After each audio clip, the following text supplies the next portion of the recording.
حسین ابن علی تم پہ سلام، نازش آل نبی تم پہ سلام، تم پہ لاکھوں رحمتیں لاکھوں سلام، اے شہیدان محبت کے امام، تم پہ لاکھوں کروڑوں کروڑوں سلام۔ واقعہ کربلا۔ واقعہ کربلا محرم میں واقع ہوا۔ اس واقعہ سے شان امام حسین رضی اللہ تعالیٰ عنہ پتہ چلتی ہے۔ یہ حق و باطل کا معرکہ تھا، جھوٹ اور سچ کا مقابلہ تھا، ظلم اور عدل کا ٹکراؤ تھا، خیر اور شر کی لڑائی تھی، دو نظریات کا تصادم تھا۔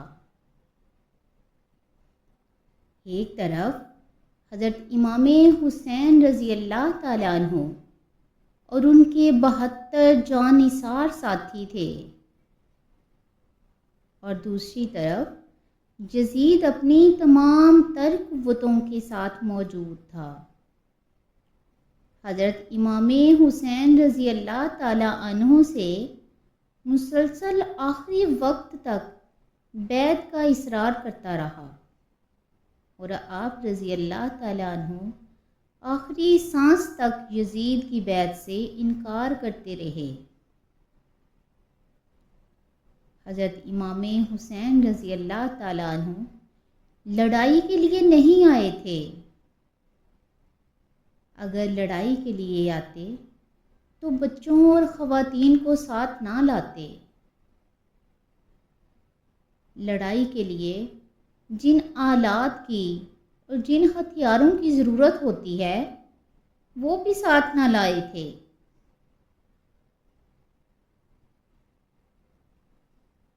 آپ رضی اللہ تعالیٰ عنہ کو حاتم طائی کے پوتے نے پیشکش بھی کی کہ آپ ہمارے ساتھ میرے علاقے میں آ جائیں، لیکن آپ نے پیشکش قبول نہ فرمائی۔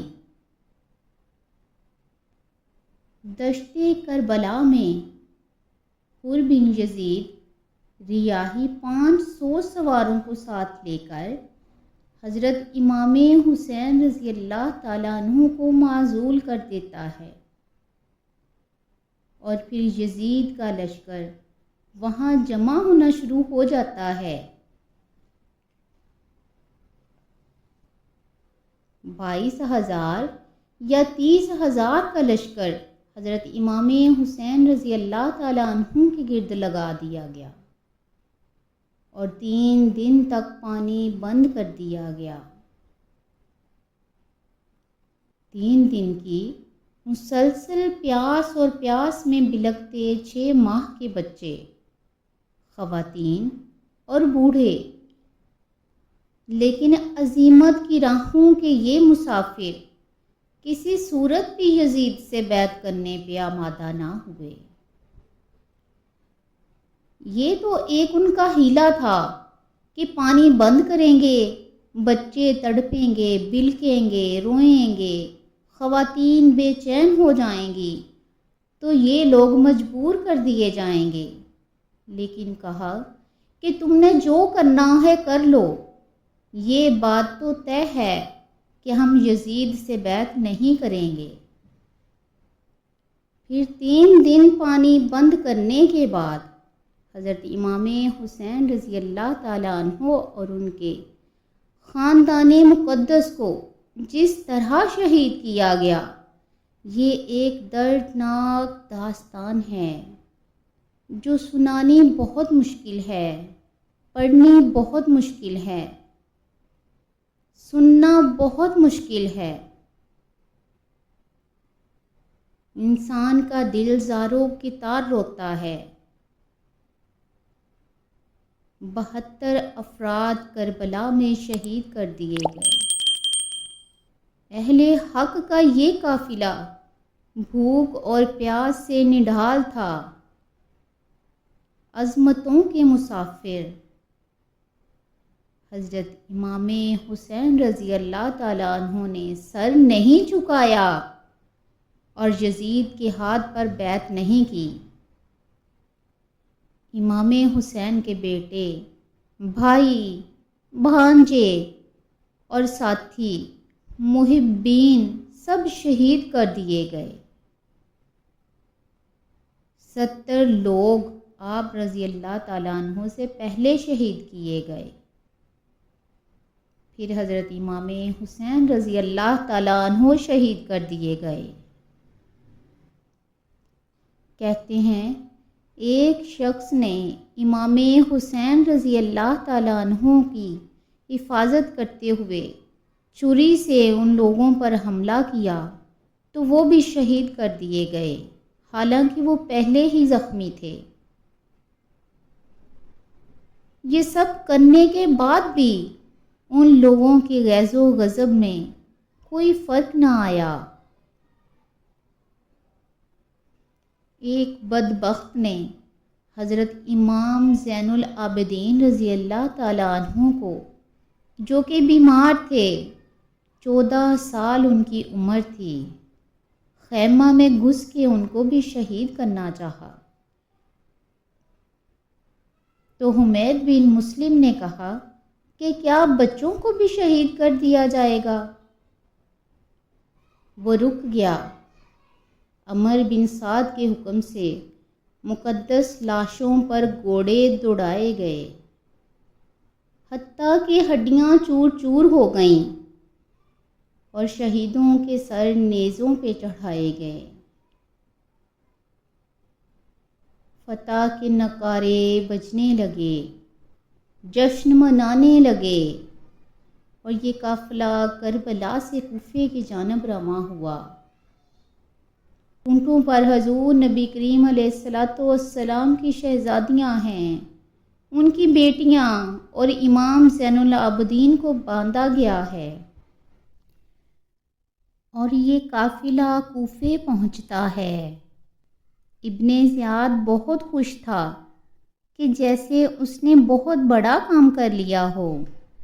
نواسۂ رسول صلی اللہ علیہ وآلہ وسلم کا سر ایک تشت میں رکھا، وہ اس کے سامنے تھا، اور وہ ایک چھڑی سے آپ رضی اللہ تعالیٰ عنہ کے ہونٹوں اور آپ رضی اللہ تعالیٰ عنہ کے دانتوں مبارک پر ضرب لگاتا۔ حضرت زید بن ارقم صحابی رسول مجلس میں موجود تھے، وہ کھڑے ہو گئے، غصے سے ان کا بدن کانپ رہا تھا۔ تو آپ نے کہا، ظالم، چھڑی کو یہاں سے ہٹا لو، میں نے خود نبی کریم علیہ السلام کو یہ ہونٹ چومتے ہوئے دیکھا ہے۔ ابن زیاد غصے میں پھولا ہوا بولا، اگر تو بوڑھا نہ ہوتا تو میں تیری گردن اڑا دیتا۔ حضرت زید بن ارقم روتے ہوئے دربار سے باہر نکلے اور ساتھ اہل کوفہ کو مخاطب کر کے کہا، اہل کوفہ، تم نے حسین ابن علی کو شہید کر دیا اور ابن مرجانہ کے غلام بن گئے۔ حضرت زینب سلام اللہ علیہا ایک کونے میں بیٹھی تھیں، پرانے کپڑوں میں ملبوس۔ حضرت زینب رضی اللہ تعالیٰ عنہ کوفے میں داخل ہوئیں، دارالامارت کے ایک کونے میں تشریف فرما ہیں کہ ابن زیاد پوچھتا ہے کہ یہ خاتون کون ہیں؟ حضرت زینب سلام اللہ علیہا خاموش رہیں۔ اس نے پھر پوچھا، پھر آپ خاموش رہیں۔ اس نے پھر تیسری مرتبہ پوچھا، پھر آپ رضی اللہ تعالیٰ عنہ خاموش رہیں۔ پھر ایک لونڈی نے بتایا کہ یہ زینب بنت علی ہیں۔ اس کے سامنے حضرت امام حسین رضی اللہ تعالیٰ عنہ کا کٹا ہوا سر پڑا تھا، اور وہ حضرت زینب رضی اللہ تعالیٰ عنہا سے مخاطب ہو کر کہنے لگا کہ اللہ نے تمہیں شکست دی اور یزید کو فتح عطا کی۔ پھر حضرت زینب رضی اللہ تعالیٰ عنہا دربار ابن زیاد میں خوبصورت خطبہ ارشاد فرماتی ہیں۔ زینب کی زبان تھی، علی کی خطابت تھی۔ یہ خطبہ دینا مجبوری تھا، ابن زیاد کے خرافات کا جواب دینا تھا۔ ابن زیاد سے جواب تو نہ بن سکا، لیکن کہنے لگا کہ بڑی مکفّہ گفتگو کی ہے۔ تمہارا باپ علی بھی بہت اچھا شاعر تھا معاذ اللہ۔ تو سیدہ زینب رضی اللہ تعالی عنہا نے فرمایا، ہمیں مکفّہ گفتگو سے کیا غرض ہے، یہ تو ایک حقیقت ہے جو ہم بیان کرتے ہیں۔ حضرت زین العابدین بھی پاس تھے تو کہنے لگا کہ یہ لڑکا کون ہے؟ تو آپ نے فرمایا، میں علی بن حسین ہوں۔ کہتا کہ انہیں تو قتل کر دیا گیا تھا۔ فرمایا کہ وہ میرے بھائی تھے اور ان کا نام بھی یہی تھا اور میرا نام بھی یہی ہے۔ تو اس نے کہا کہ اس لڑکے کو لے جاؤ، قتل کر ڈالو۔ حضرت زینب سلام اللہ علیہا حضرت امام زین العابدین کے ساتھ چمٹ گئیں اور کہا کہ اگر تم اسے قتل کرو گے تو اس کے ساتھ مجھے بھی قتل کرنا ہوگا۔ تو ابن زیاد کہنے لگا کہ یہ عورت سچ کہتی ہے، سچ میں اس کے جذبات یہی ہیں۔ کوفے کے لوگ سارے ابن زیاد کے سامنے تھے اور امام حسین رضی اللہ تعالی عنہ کا کٹا سر ابن زیاد کے سامنے ہی تھا، اور اس نے کہا کہ اللہ نے یزید ابن معاویہ کو فتح دی اور حسین ابن علی رضی اللہ تعالی عنہ کو شکست دی۔ استغفر اللہ۔ جب اس نے یہ بات کہی تو عبداللہ ابن عفیف الازدی وہاں موجود تھے۔ وہ کھڑے ہو گئے، غصے سے ان کا بدن کانپ رہا تھا، اور آپ نے پوری ہمت کے ساتھ ابن زیاد کو جواب دیا، کہا ظالم حسین سچا ہے اور حسین کا باپ بھی سچا ہے، تو جھوٹا ہے، تیرا باپ بھی جھوٹا ہے، جس نے تجھے امیر بنایا وہ بھی جھوٹا ہے۔ ابن زیاد نے اپنے بارے میں ایسی باتیں سنی تو اس نے حکم دیا کہ ان کا سر کاٹ دیا جائے، اور پھر ان صحابی رسول کو بھی شہید کر دیا گیا اور ان کی لاش کو سولی دے دیا گیا۔ پھر یہ قافلہ کوفے سے چلتے چلتے دمشق کی جانب عازم سفر ہوا۔ ایک اونٹ پہ 3 کو باندھا گیا، جکڑا گیا، زنجیروں میں باندھا گیا۔ امام زین العابدین کو سوار بھی کیا گیا اور بدن پہ زنجیریں بھی باندھی گئیں، جکڑ کر سواری پہ بٹھایا گیا۔ جہاں جہاں سے یہ لوگ گزرتے، لوگوں کو ان کی حالت پہ رحم آ جاتا۔ بہت سارے لوگ یہ جانتے ہی نہیں تھے کہ یہ کون ہیں۔ راستے میں ایک گرجا گھر آیا اور وہاں یہ لوگ رات رکتے ہیں، اور گرجے کی دیوار پہ لکھا تھا کہ کیا وہ امت جنہوں نے حسین ابن علی رضی اللہ تعالیٰ عنہ کو شہید کیا، کیا قیامت کے دن انہی کے نانا سے شفاعت مانگیں گے؟ کس منہ سے شفاعت طلب کریں گے؟ جب یہ تقدس مآب قافلہ دمشق پہنچا تو راستے میں ایک شخص قرآن مجید کی تلاوت کر رہا تھا۔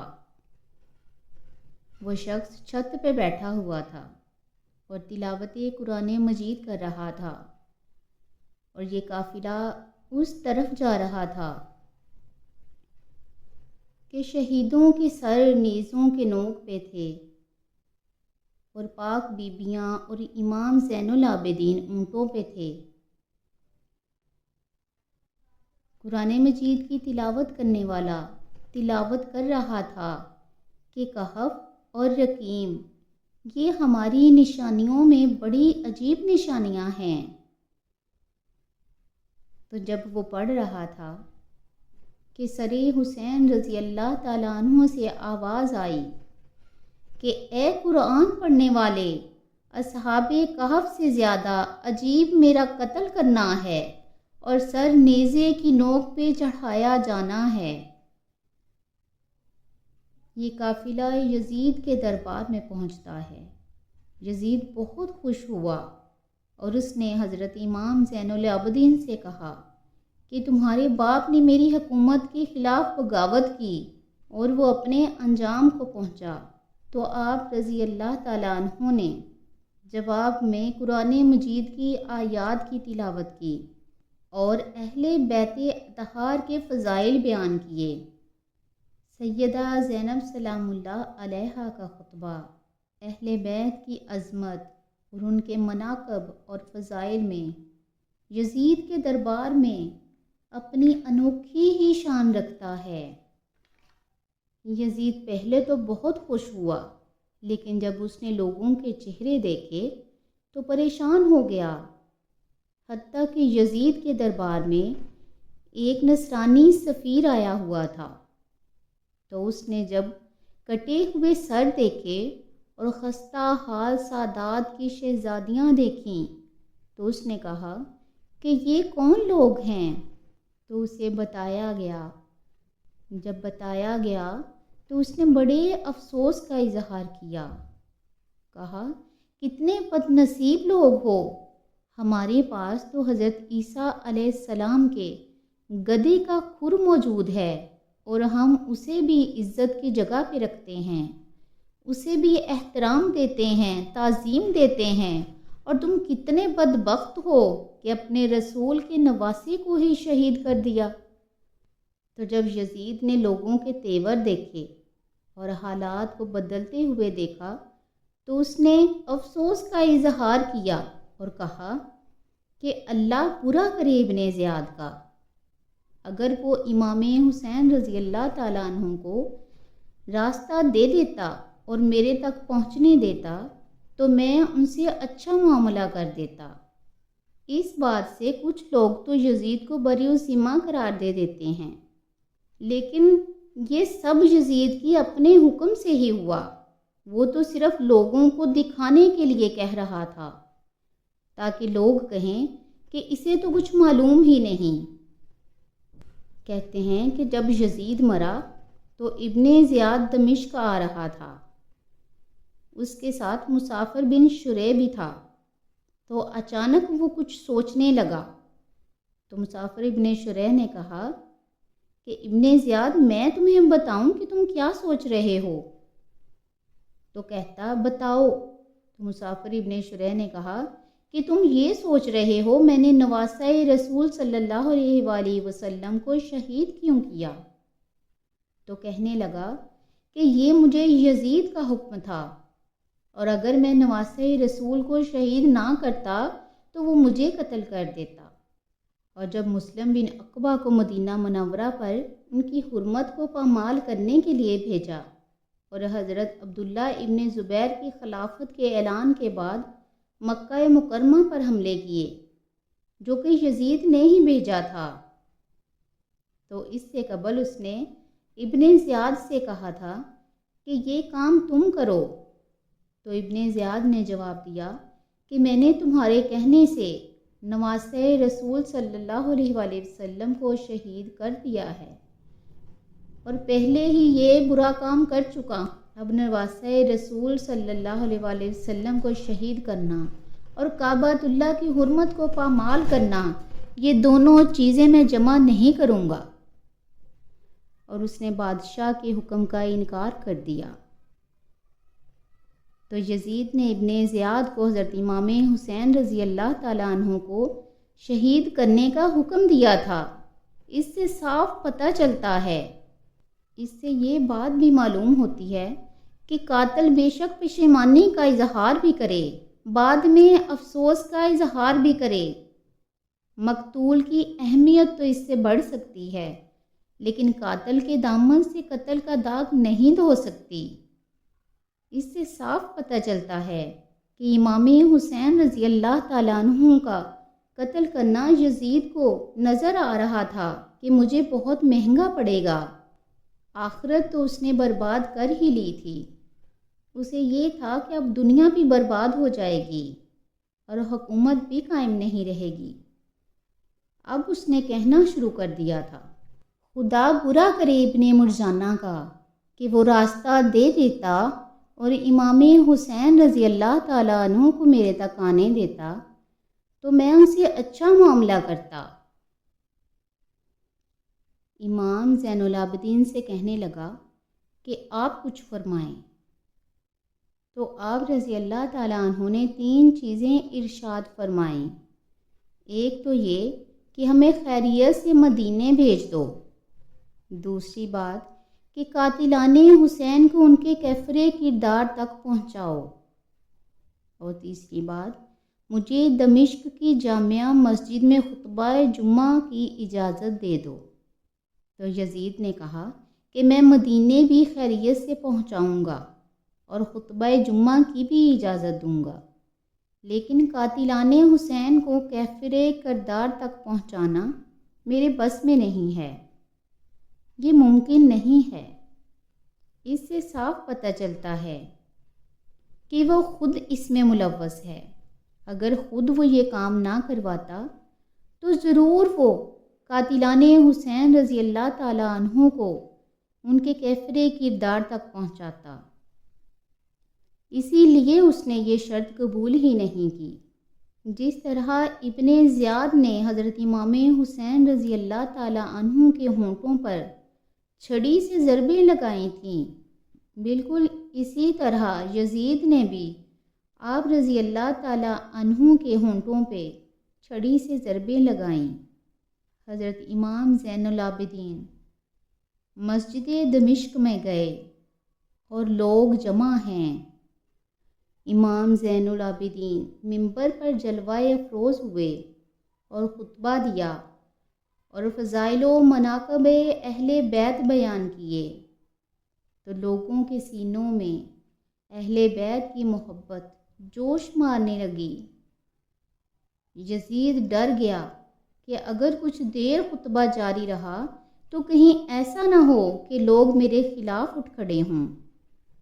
تو اس نے مؤذن کو اشارہ کیا کہ وہ اذان دینے لگے، تو وہ مؤذن اذان دینے لگ گیا۔ مؤذن نے کہا، اللہ اکبر، اللہ اکبر۔ تو حضرت امام زین العابدین رضی اللہ تعالیٰ عنہ نے کہا کہ اس میں کوئی شک نہیں کہ اللہ تبارک و تعالی سب سے بڑا ہے۔ پھر مؤذن نے کہا، اشہد ان لا الہ الا اللہ۔ تو حضرت امام زین العابدین نے فرمایا کہ ہم نے اس بات کی اپنے خون سے گواہی دی ہے کہ اللہ تبارک و تعالی کے سوا کوئی معبود نہیں ہے۔ پھر مؤذن نے کہا، اشہد ان محمد رسول اللہ۔ تو امام زین العابدین نے یزید کی آنکھوں میں آنکھیں ڈال کر کہا کہ یزید دیکھ، اذان میں تیرے نانے کا نام ہے یا میرے نانا محترم کا نام ہے۔ سبحان اللہ۔ اس سے صاف ظاہر ہے کہ حضرت حسین ابن علی رضی اللہ تعالیٰ عنہ کا نام کبھی بھی نہ مٹا ہے نہ کبھی مٹے گا۔ لاکھ مٹانے والے ہوں، کبھی بھی نہیں مٹ سکتا یہ نام حسین، کبھی بھی نہ مٹے گا۔ حضرت امام حسین رضی اللہ تعالیٰ عنہ کا نام ہمیشہ سربلند رہے گا۔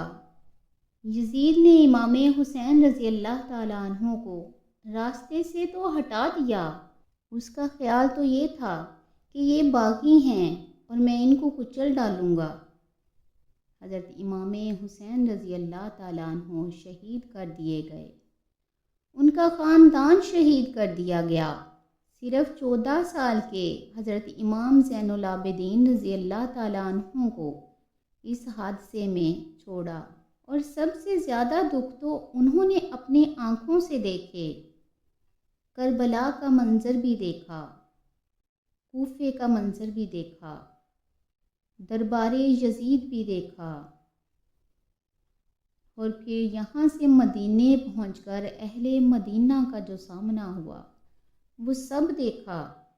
کہتے ہیں کہ اس واقعہ کربلا کے بعد حضرت زین العابدین کبھی ہنسے نہیں تھے۔ جب بھی پانی پینے لگتے تو رو پڑتے، کیونکہ 3 دن تک علی رسول پہ پانی بند کر دیا گیا تھا، اس لیے جب بھی پانی پینے لگتے تو رو پڑتے۔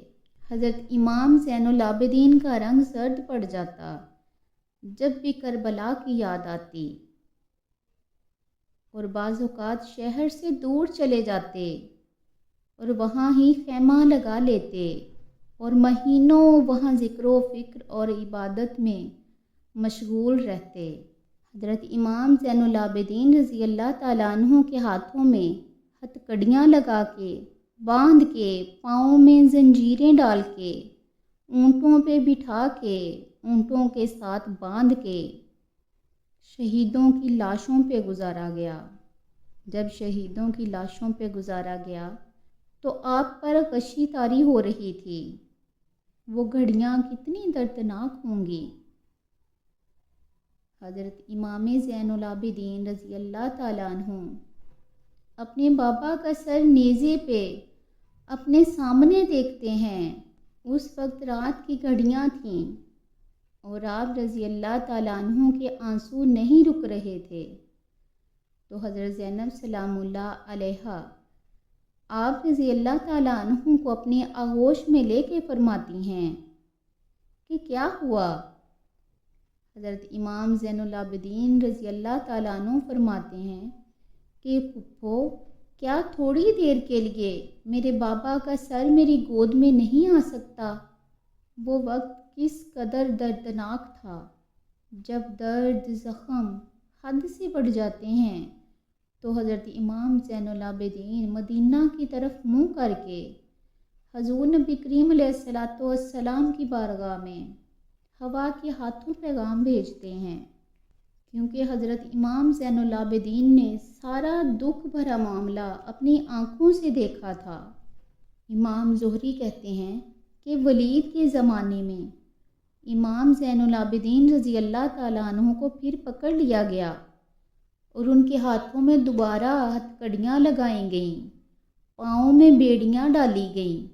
کہتے میں ملنے گیا، جب حضرت امام زین العابدین کے ہاتھوں میں ہتھ کڑیاں دیکھی، میرا دل ڈولنے لگا اور آواز گلے میں ہی دب گئی اور آنسو تھم نہیں رہے تھے، اور امام زین العابدین رضی اللہ تعالیٰ عنہ نے مجھے دیکھا تو مجھے تسلی دیتے ہوئے فرمایا، کیا ہوا تمہیں؟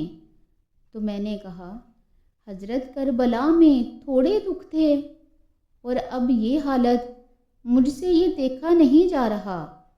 تو امام زین العابدین رضی اللہ تعالیٰ عنہ نے ان زنجیروں کو، ان ہتھ کڑیوں کو ایک دم جھٹکا دیا تو وہ ٹوٹ گئیں، اور فرمایا، زہری، ہم اللہ کی تقدیر پہ راضی ہیں، ورنہ یہ زنجیریں کیا چیز ہیں؟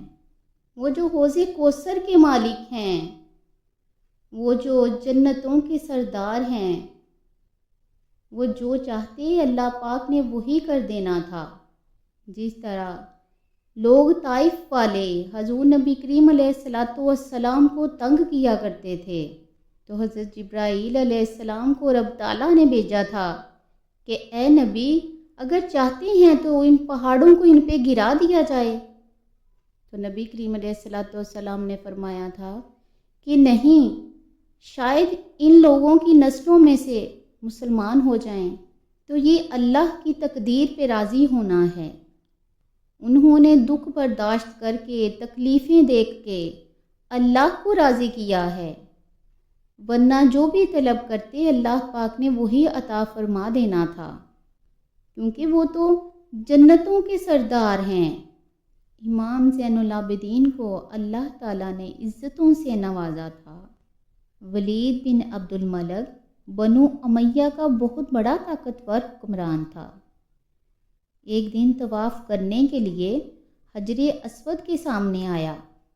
اس کے دل میں آیا کہ حجر اسود کو بوسہ کر لوں، لیکن ہجوم اتنا زیادہ تھا کہ آگے بڑھنے کی ہمت نہ ہوئی اور پیچھے ہی ہٹ کے کھڑا ہو گیا کہ رش کم ہوتا ہے تو حجر اسود کو چوم لوں گا۔ اتنے میں حضرت امام زین العابدین رضی اللہ تعالیٰ عنہ وہ بھی طواف کرتے کرتے حجر اسود کے قریب آ گئے۔ ایک لمحے کے لیے توقف کیا، لوگوں نے راستہ چھوڑ دیا۔ حضرت امام زین العابدین رضی اللہ تعالیٰ عنہ آگے بڑھے اور حجر اسود کو چوم لیا، پھر آگے بڑھ گئے۔ ولید بن عبد الملک کو بڑا غصہ آیا کہ لوگوں نے میرے لیے تو راہیں نہیں چھوڑی تھیں اور امام زین العابدین کے لیے راہیں چھوڑ دیں۔ تو وہ اپنے درباری سے پوچھتا ہے کہ یہ کون ہیں، حالانکہ وہ یہ جانتا بھی تھا کہ یہ امام زین العابدین رضی اللہ تعالیٰ عنہ ہیں۔ تو اس کے درباری نے، وہ شاعر تھا، اس نے کہا کہ اے بادشاہ، تو نہیں جانتا کہ یہ کون ہیں؟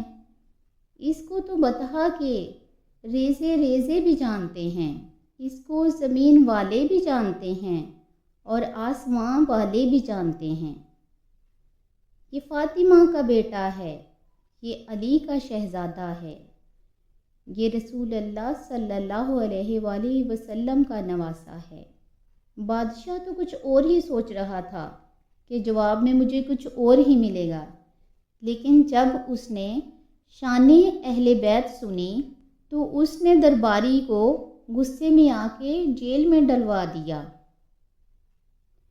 پھر آپ رضی اللہ تعالیٰ عنہ کو جب پتہ چلا تو آپ نے اشرفیوں کی 2 تھیلیاں بھیجیں کہ ہماری وجہ سے تمہارے اوپر یہ مشکل آئی ہے۔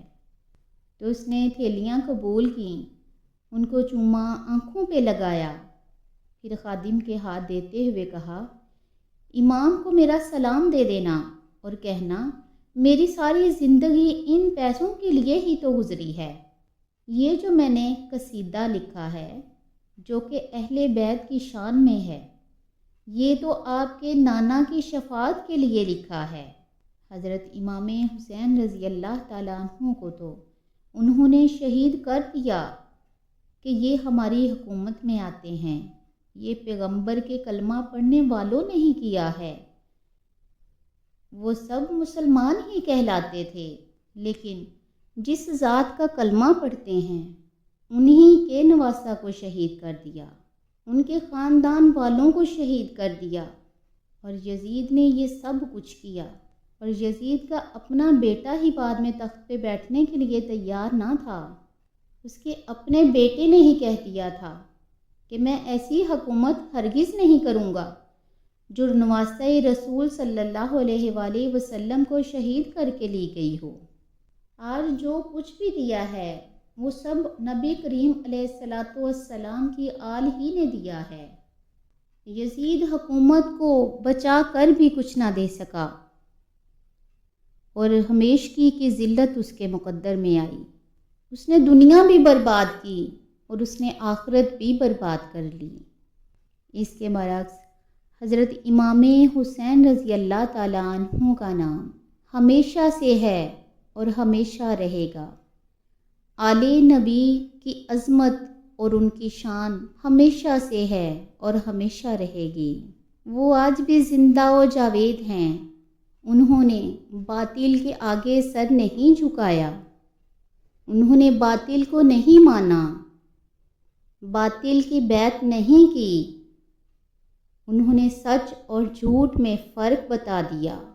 اللہ تبارک و تعالی ہمیں نبی کریم علیہ الصلاۃ والسلام اور آل رسول صلی اللہ علیہ وآلہ وسلم کے اسوہ حسنہ پر عمل کرنے کی توفیق عطا فرمائے۔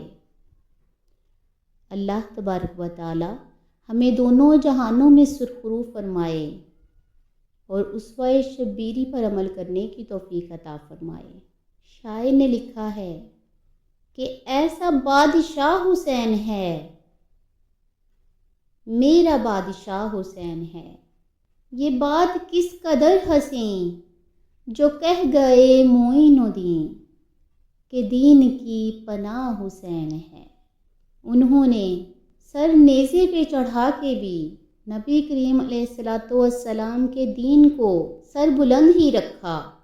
اللہ تبارک و تعالی ہمیں نبی کریم علیہ السلام کے اسوہ حسنہ پر اور ان کی پیاری احادیث پر عمل کرنے کی توفیق عطا فرمائے۔ آمین ثم آمین۔ افضل ہے کل جہاں سے گھرانہ حسین کا، نبیوں کا تاجدار ہے نانا حسین کا۔ ایک پل کی تھی بس حکومت یزید کی، صدیاں حسین کی ہیں زمانہ حسین کا۔